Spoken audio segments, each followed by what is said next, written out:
Bonjour à tous et à toutes et bienvenue une fois de plus sur la chaîne du pouvoir de la conscience. J'espère que vous allez bien, j'espère que vous passez une excellente journée et que vous prenez grand soin de vos conversations internes. Aujourd'hui, je vais vous lire un petit texte très court sur la révision de Neville Goddard. C'est un texte dont je ne connais absolument pas la source, je ne sais pas si ça vient d'une conférence, d'un écrit, je ne sais pas, donc évidemment je ne peux pas vous le dire. C'est un texte très pratique à mon sens, très pratique, très simple. Je vous invite à l'étudier, à l'écouter plusieurs fois et bien sûr à le mettre en pratique. Je vous ferai plus tard un podcast parce que je suis revenue aux enseignements de Neville, mais uniquement avec le thème de la révision, parce qu'en fait j'en avais marre vraiment de me sentir mal. Je me suis rendu compte effectivement que tout était une répétition avec différentes formes, donc différentes personnes. J'ai d'abord essayé de observer bien mes dialogues internes, etc. Ça a fonctionné, mais je voyais bien que j'étais en train de batailler avec quelque chose et vraiment c'est très frustrant.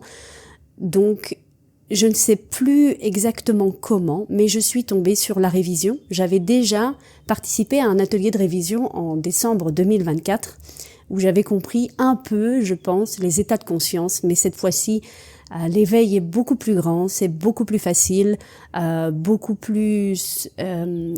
plus d'engagement parce que je ressens immédiatement les effets, je vois immédiatement les effets, donc je vous ferai un podcast un petit peu plus tard. Laissez-moi éclaircir mes idées, continuer de pratiquer pour pouvoir vous donner l'information la plus pertinente possible, surtout avec l'expérience, non, comme nous dit toujours Neville.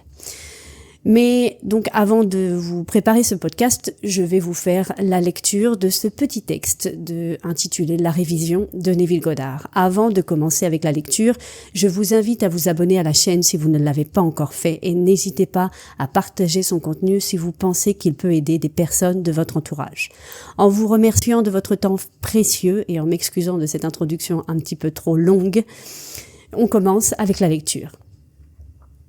La révision de Neville Goddard.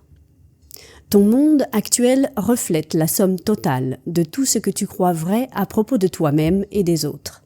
Ce que tu t'imagines être aujourd'hui avance vers l'avant et te confrontera dans le futur. Si tu as oublié tes activités imaginatives passées, ce que tu vois apparaître dans ton monde indique le type de graines que tu as semées auparavant. Assumer la sensation de ton désir accompli, c'est utiliser ton imagination de manière créative pour amener dans ton monde ce que tu souhaites expérimenter. Tu peux utiliser l'art de la révision pour changer les effets de pensée et de croyances antérieures. Si par exemple, tu es allé à un entretien pour un emploi que tu voulais vraiment, mais que tu as appris plus tard qu'une autre personne avait été embauchée, tu peux réviser cette nouvelle pour qu'elle corresponde à ce que tu aurais aimé entendre. Si tu réagis en te sentant déprimé ou en adoptant une attitude négative, alors tu expérimenteras le même genre de rejet dans le futur. Tes réactions, positives comme négatives, créent des circonstances futures. Dans ton imagination, tu peux entendre des mots te félicitant pour avoir obtenu un merveilleux nouvel emploi. Cet acte imaginatif avance maintenant vers l'avant et tu rencontreras cette expérience agréable dans le futur.